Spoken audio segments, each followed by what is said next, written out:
ایک مسئلہ ہے ہماری سوسائٹی کے اندر، فیملیز کے اندر اکثر لوگ کیا کرتے ہیں کہ طلاق کا معاملہ پیش آنے لگے تو وہ فوری طلاق 3 طلاقیں اکٹھی دے دیتے ہیں، جس کے بعد جو ہے اہل حدیث مسلک کے پاس جا کے وہ فتویٰ لے لیتے ہیں، اور پھر سوسائٹی ان کو ایکسیپٹ نہیں کر رہی ہوتی کہ یار یہ تو اہل حدیث مسلک سے فتویٰ لیا ہے۔ اس چیز کو ہم کیسے اوور کم کر سکتے ہیں، یا وہ آپ کے خیال میں یہ مسئلہ ہے سوسائٹی میں، اس کو اوور کم کیسے کر سکتے ہیں کہ لوگ 3 طلاقیں اکٹھی نہ دے دیا کریں؟ سب سے پہلی بات تو یہ نا کہ جو پاکستان میں مسئلہ نا، اس لیے یہ طلاق اور ان چیزوں پر سخت قسم کے قوانین بن رہے ہیں جو کہ بالکل غیر شرعی قوانین ہیں۔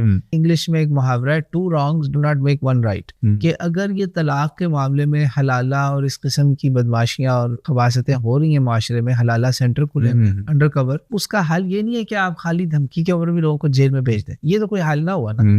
حل مسئلے کا یہ ہے کہ اس کی تہ میں جانا، جڑ میں جانا، جس کا میں آئیڈیل ایگزامپل دیتا ہوں آپ کو ملیشیا کی۔ ہمارے شہر میں ملیشیا کے بھی بہت مسلمان آتے ہیں، اور الحمدللہ اللہ کے فضل سے ملیشیا کی ایک فیملی، ان کے بچوں نے مجھ سے پڑھا آج سے 15 سال پہلے، وہ آج اسی یونیورسٹی میں ہماری آئے اور وہاں پہ انڈر گریجویٹ کر رہے ہیں۔ میں اس فیملی کو ذاتی طور پہ جانتا ہوں، 5 بچوں کی فیملی اور میاں بیوی PhD کر کے گئے ود 5 kids۔ ملیشیا نے کیا کام کیا کہ اس نے کپلز، ارلی ینگ کپلز، ان کے لیے مینڈیٹوری کورس رکھ دیا ہوا ہے، شادی کورس۔ ہاں صحیح، شادی کورس رکھ دیا کہ وہ کورس انہیں لینا ہے۔ صحیح۔ اب کووڈ کے بعد وہ آن لائن بھی ہو گیا، اس میں وہ آخر میں ان کا ایک امتحان بھی ہوتا ہے، عالم دین سے بھی وہ ملتے ہیں، صحیح، سارے مسئلے مسائل اپنی فقہ کے مطابق ان کو جنوا دیے جاتے ہیں، ان کو سمجھا دیے جاتے ہیں۔ صحیح۔ ملیشیا کی ڈومیننٹ فقہ جو ہے وہ شافعی ہے، حنبلی نہیں، مالکی نہیں، حنفی نہیں، صحیح، شافعی ہے۔ شافعی فقہ میں بھی طلاق کے قوانین میں کئی کمپلیکسٹیز ہیں۔ ایسا نہیں ہے کہ جو ہمارے ہاں اکثر علماء جو ہیں مکتبہ اہل حدیث سے کہتے ہیں او جی شافعی مسلک بھی ہمارا ہی ہے، ایسے ہی ہے، وہ بھی یہی ہے۔ آپ اگر فقہ المذاہب الاربعہ کھولیں نا، جو اس میں طلاق کے ابواب ہے، اتنی کمپلیکیٹڈ طلاق کی ورائٹیز ہیں، عام بندہ تو کیا، میرے جیسا بندہ پڑھ کے دماغ گھوم جاتا ہے کہ یار یہ میں اس کو یاد کیسے کروں گا، تو فتویٰ کیسے دینا میں نے۔ اس کا پہلا حل یہ ہے کہ اس کو روکنا ہے۔ Prevention is the best cure, کہ آپ ان کو ایجوکیشن دیں۔ یہ ہونا ہی چاہیے تھا، یہ نہیں پتا ہونا چاہیے ان کو پہلے کہ اگر میں ایک حنفی گھرانے میں پلا بڑھا ہوں اور میں امام ابو حنیفہ کی فقہ کو سمجھتا ہوں کہ میں نے اسی سے فتویٰ لازمی لینا ہے، میں باقی کسی سے فتویٰ نہیں لوں گا، تو پھر اس کے لیے حنفی علماء پہ یہ واجب ہے، اگر حکومت نہیں کر رہی نا، اپنے بہنوں بیٹیوں کو بٹھا کے اس کی تعلیم دے، لڑکوں کو بتائے، بہنوں کو بھی سمجھائے کہ تو بھی یہ نہ کہا کر دے طلاق، تو وہ کہتا ہے لو دے دی طلاق، پھر کہا طلاق۔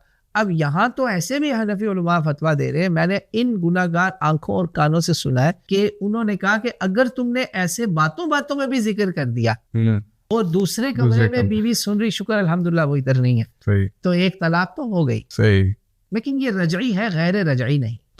یہ مذاق ہو رہا ہے طلاق کے نام پر، یہ تو مذاق ہے۔ These are obsolete fatwas۔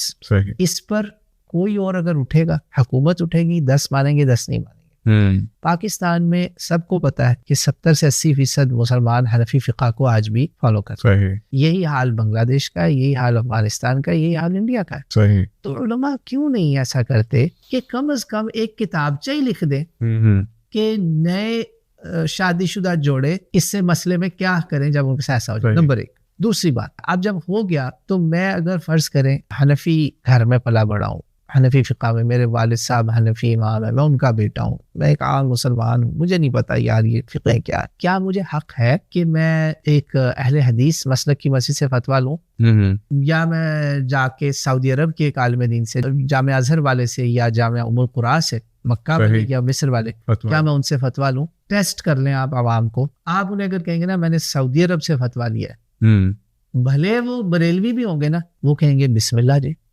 سعودی عرب، اور وہ مدینہ منورہ سے وہ فتویٰ، تو سر آنکھوں پر۔ جامعہ ازہر کا فتویٰ جب نام لے گا نا، یہ فرقہ واریت کی لعنت کا یہ رزلٹ ہے ہمارے معاشرے میں، کہ جب میں کہوں گا نا جی میں نے مکتبہ اہل حدیث سے فتویٰ لیا، وہ لکھا ہوتا ہے جامعہ فلانا سلفیہ، جامعہ محمدیہ سلفیہ، جامعہ بلال، آگے سلفیہ، نام سے ہی پتہ چل جاتا ہے، وہ لیٹر ہیڈ میں سلفیہ اہل حدیث او جی ہوتے ہیں، بھاپی ہوتے ہیں، اعوذ باللہ۔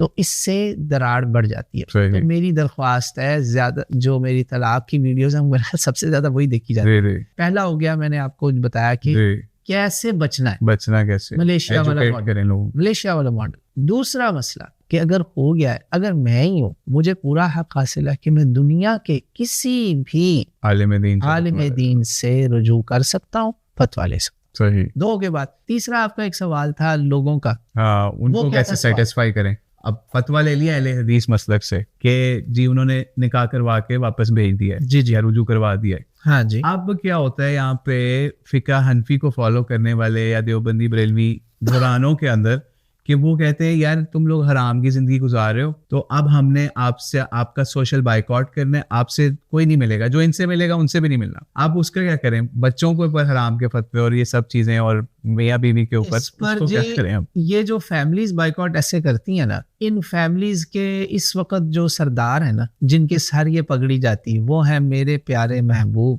میں دل سے محبت کرتا ہوں، میرے مسلمان بھائی ہیں، مفتی طارق مسعود حفظہ اللہ تعالی. اس میں اس وقت سب سے زیادہ جو وائرل ورڈز ہیں نا، انہوں نے کہا کہ خبردار خبردار اگر تم نے ایسے فتویٰ لیا کسی اور سے. کتنا مفتی طارق صاحب کو تو حکمران بھی بلاتے ہیں کہ یہ تو یونٹی اور یہ اور وہ فرقہ وارانہ ان کی باتیں، ان کی سب سے غلیظ فرقہ وارانہ حرکت یہی ہے. میں نے پہلے ہی کہا میں ان سے محبت کرتا ہوں، واللہ I love him as my brother. دین کا اچھا کام، میں ان کے لیکچرز بھی سنتا ہوں، میں ان کو انڈورس کرتا ہوں بہت، لیکن اس مسئلے میں انہوں نے ظلم کیا. صحیح. انہوں نے لوگوں کو اسلحہ مہیا کر دیا. یہ زبان کا اسلحہ زیادہ خطرناک. ہم لوگ ویڈیوز دکھائیں گے، مفتی طارق مسعود کہہ رہے ہیں ایسا ہو رہا ہے. بالکل بھائی ایسا ہو رہا ہے. مفتی صاحب کے فتوے کے بعد مجھے سویڈن سے کال آئی، ہماری بہن وہاں پہ انہوں نے رو رہی تھی، کہتی میری راتوں کی نیند اڑ گئی، میں نے فتویٰ لے لیا وہاں کے عرب علماء سے. انہوں نے کہا یہ طلاق رجوع والی ہے. صحیح. ان کی زندگی میں کبھی طلاق نہیں ہوئی تھی. ایک مرتبہ یہ واقعہ ہوا، انہوں نے کہا یہ آپ کا پہلا انسیڈنٹ ہے، پہلی واردات ہے، میاں کو کہا شرم کرو، آئندہ اس لفظ کو دھیان سے استعمال کرو، صلح کرو. صلح ہو گئی. کہتی میں نے مفتی صاحب کی ویڈیو دیکھ لی، اب ان کی راتوں کی نیندیں اڑ گئی. وہ میاں بیوی مصلی پہ بیٹھے اور رو رہے ہیں کہ ہم تو مفتی صاحب نے بولا ہے کہ تم بدکاری کر رہے، تم وہ کام کر رہے ہو جو طوائفیں کرتی ہیں. والعیاذ باللہ. یعنی اتنے ہائی لیول کا مفتی ہو، جس کے میرا خیال ہے مولانا طارق جمیل کے بعد پاکستان میں اگر سب سے زیادہ ویورشپ انہیں کیا نا، بہت ہے. مولانا طارق جمیل کے بعد I think he is the next Tariq حفظہ اللہ. دونوں کو اللہ اپنی ذمہ رکھے. یہ تو اس کے بانی یہ مفتیان ہیں، یہ توبہ کریں.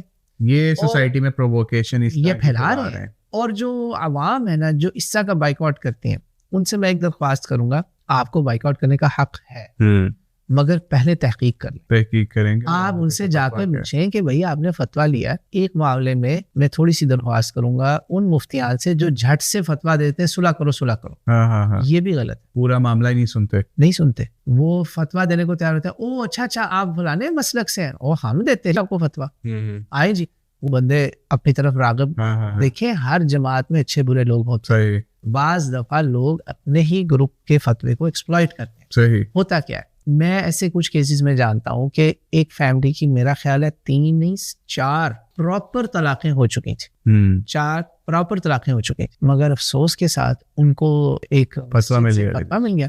اس میں غلطی کس کی ہے؟ جس نے فتویٰ پوچھا اس نے بھی پوری بات نہیں بتائی، اور جس نے دے دیا اس نے بھی تحقیق نہیں کی. یہ خطرناک. یہ نبی پاک صلی اللہ علیہ وسلم نے وارننگ دی ہے ہمیں کہ قرب قیامت ایسے عالم آئیں گے جو خود بھی گمراہ ہوں گے، دوسروں کو بھی گمراہ کریں. یہ سارے اس میں اللہ سے ڈر جائیں سارے. بالکل. میں خالی ایک کو نہیں سنگل آؤٹ. جی. تو یہ ہے اس کا حل. یہ جو لوگ ہیں نا، میرا نمبر اکثر جگہ پبلک تھا، میں نے اپنے آپ کو واٹس ایپ یہ وہ سوشل میڈیا سے ہٹا لیا. کچھ سال پہلے علمی سرگرمیاں، تحقیقی سرگرمیاں بہت زبردست متاثر ہوئی. مجھے خواتین اور ان کے شوہر کالیں کر کے کہہ رہے ہیں جی ہم سیٹسفائی نہیں ہو رہے، ہماری صلح تو ہو گئی ہے. اچھا صلح بھی ہو گئی، گھر میں نیا مہمان بھی آ گیا. صحیح. ہم سیٹسفائی نہیں ہے. میں نے کہا بھائی آپ نہیں سیٹسفائی تو پھر وہ سیٹسفیکشن کے لیے وہ دوسرا کام کر لیں. پھر صحیح. آپ کو اب خیال ہے بھائی اب آپ چھوڑیں جس نے آپ کو فتویٰ دیا، بھلے وہ میں ہوں یا کوئی اس کا اور اللہ کا، وہ اس نے اپنی خبر میں جانا ہے. آپ نے فتویٰ لیا، آپ نے اس کو صحیح مانا، آپ آگے چلے. بالکل. بات